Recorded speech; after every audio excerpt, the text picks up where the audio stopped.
Livro Quem tem ouvidos, ouça. A Igreja em Filadélfia, parte 2, Pedro Dong, capítulo 2. Tema desta semana, a degradação da Igreja ao longo dos séculos.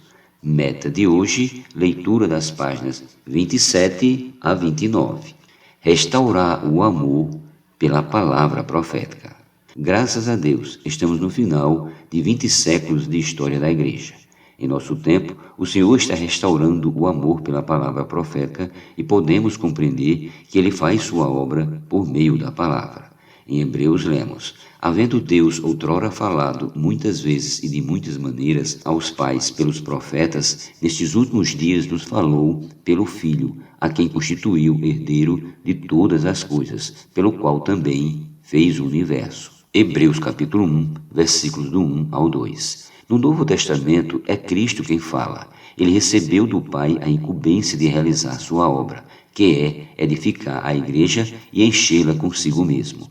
O resultado disso é que, por meio da Igreja, Deus fará Cristo encabeçar todas as coisas. Por isso, hoje, Cristo fala por meio de nós, seus profetas. É nesse contexto que usamos o termo palavra profética para nos referir à palavra rema, que Deus fala com o fim de executar sua vontade em cada época. Essa é a maneira de realizar sua obra.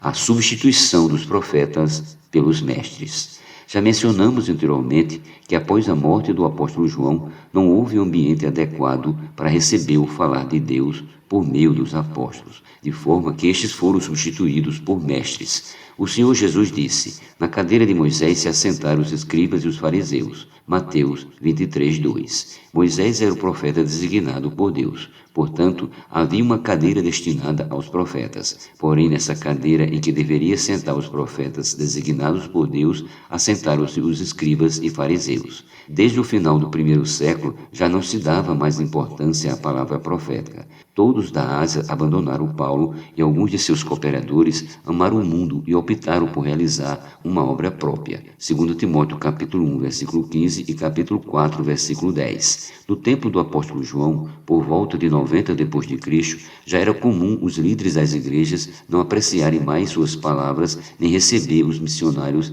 que ele enviava. 3 João, versículos do 9 ao 10. Assim, a partir do século II, já não havia mais palavra profética na igreja.